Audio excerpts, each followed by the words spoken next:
Ito yung circular number mula mismo sa BIR kung saan nag-issue sila na pwede na makakuha ng Digital TIN ID. Itong Digital TIN ID ay tinatanggap bilang valid government-issued ID. Dapat tanggapin to sa mga government agencies, maging sa mga ibang institutions, katulad sa mga bangko, sa mga kumpanya, at marami pang iba. Ang Digital TIN ID ay wala ng pirma. Instead, meron itong QR code kung saan yung mga establishment, katulad ng sa bangko o sa gobyerno, ay pwede itong i-scan para nga naman malaman kung legit or tunay itong Digital ID na pinapakita mo. This time naman pag-usapan natin kung ano yung mga kailangan mong gawin para magkaroon na nito. Unang-una, dapat meron kang picture mo. Recent to, 6 months lang nakunan, dapat puti yung background. Also, dapat makapag-register ka sa BIR o RUS. Doon ka kasi makakapag-generate ng Digital TIN ID. So this time, papakita ko muna sa inyo yung pag-sign up sa ORUS. May mga pagkakataon na pwede ka magkaroon ng error message. Later on, papakita ko rin yung way o isa sa mga paraan para ma-resolve yung issue na yon. Gamit ko nga pala yung computer ko. Nasa website na ako ng bir.orus.bir.gov.ph. Kung ang gamit nyo naman ay yung cellphone ninyo, nasa same website lang din or URL, itong sa taas na address bar. And then makikita nyo na pareho lang din yung itsura niya. Pag in-scroll down ko yung sa phone, makikita naman itong nasa gilid. So pareho lang talaga. Click ko tong new registration and then as an individual. Ito yung gagamitin ko para makapag-create ng account. Scroll down ko and then click ko tong create an account.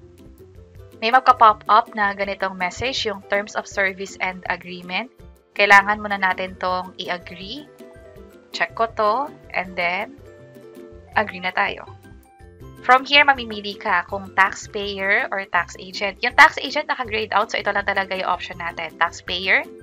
This time, ito na talaga yung kailangan pagpilian. Kung meron ka ng TIN number, i-click lang to. Kung wala naman, i-check to. Pero bago nyo i-confirm na wala nga talaga kayong TIN number, mas maganda na mag-inquire muna kayo kung wala ba talagang TIN number sa pangalan ninyo. Hindi kasi pwedeng dalawang TIN ang ma-generate sa iisang tao. Click ko tong I agree. Para sa mga without existing TIN, ito yung mga pwedeng transaction. Pwede kayo makakuha ng TIN, depende sa case ninyo. Pero kung with TIN naman, piliin lang yung with existing TIN at fill upan yung mga information na nandito. Dahil mas malaki yung view sa computer, proceed tayo gamit yung computer ko, pero expect na pareho yung mga hihingi na information, pati yung mga requirements kahit anong device ang gamit ninyo, basta nasa same website lang kayo. By the way, kung may question kayo na paano yung mga without existing TIN, paano mag-sign up, meron din kaming gagawing hiwalay na video tungkol dyan. Pwede nyo i-check yung channel namin for that.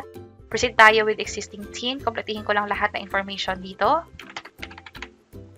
And then yung name na din. At in the rest ng info. Para sa suffix, kung wala naman, piliin ang N/A. Pero kung meron, piliin yung karampatang suffix dito. And then yung birthday. At yung civil status na din. Scroll down ko lang. Kailangan ng active na email address dito. Magpapadala kasi sila ng mga update or possible confirmation dito sa email. This time, yung magiging password natin dito sa ORUS. By the way, yung email address, ito din yung gagamitin natin pang login every time na gagamitin natin or magkakaroon tayo ng transaction sa BIR katulad ng pag-generate ng Digital TIN ID. Ito yung reminder tungkol sa paggamit ng email address. Click ko yung I acknowledge and then password na tayo. Yung password should be at least 12 characters long.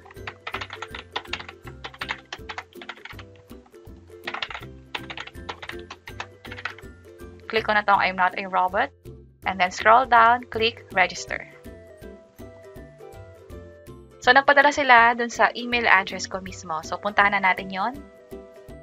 Ito yung pinadala nila. Meron lang tayong 24 hours para gawin to. Kung sakaling hindi to nagawa, hindi na-click yung link, kailangan ulitin yung buong proseso. Kapag hindi ko tong verify your account, congratulations! So, may successful confirmation na dito. Mag-login ulit tayo. Click ko tong I'm not robot and then click login. And then after ko maklik yung link, ito na nga, may log out na option dito. Ibig sabihin successfully login. Pwede na tayo mag-request ng Digital TIN ID. Click ko to. View your Digital TIN ID. Scroll down ko. Ito yung mga reminders. Dapat may 1 by 1 nga pala, which is ito yon.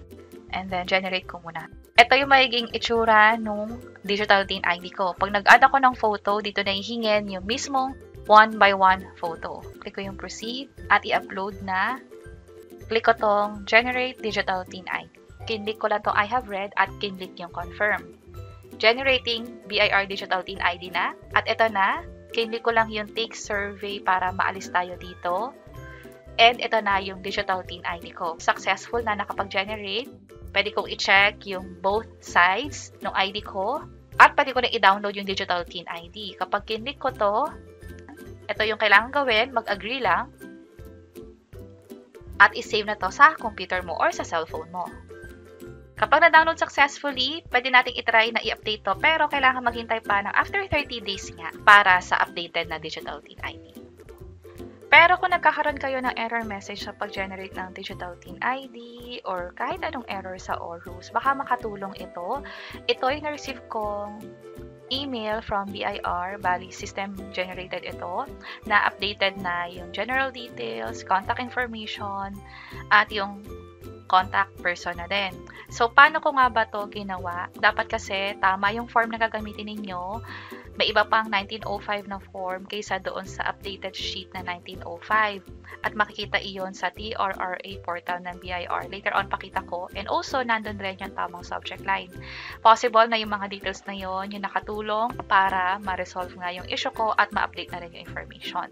Dito sa website ng BIR na TRRA portal or Taxpayer Registration Related Applications, meron ditong mga issue na ina-address nila via email.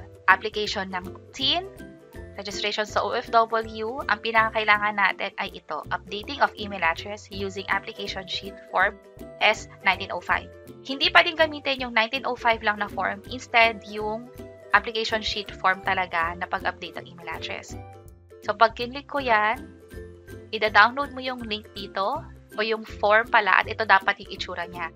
Noong kasi maling form yung nagamit ko, that's why hindi agad na-process yung data ko o yung sa ORUS account ko. At kapag na-fill upan mo na to, lalagyan mo na ng TIN, name, at marami pang iba dito. Very straightforward at lahat naman ng information na to ay tungkol sa atin. Balik lang tayo sa TRRA. Ito yung ibang mga requirements, government-issued ID or marriage certificate for married female. Kung sakaling may representative na nagpapaprocess, kailangan ng SPA at ID ng representative. Kapag okay na, piliin lang ang application kasi dito ma-generate yung tamang subject line. And then, i-enter mo yung name mo. Kapag nalagay na yung name, piliin lang ang RDO. Halimbawa, ito. Click mo na yung email your application. Bigla lang niyang i-open yung Outlook ko kasi ang gamit ko is Windows. Pero, pwede mo namang i-copy yung subject line doon sa Gmail account mo o kung saan ka man nag-email. Halimbawa, dito, click ko lang tong new email or mag-email. And then, i-paste ko lang dito yung subject. Updating email address using this with the name na ito. At to or para kay, i-paste na dito yung email address ng RDO at i-attach na dito yung valid ID at yung 1905 form completely filled out at may pirma na din. After nun, pwede nang mag-email sa BIR at hintayin ng response nila.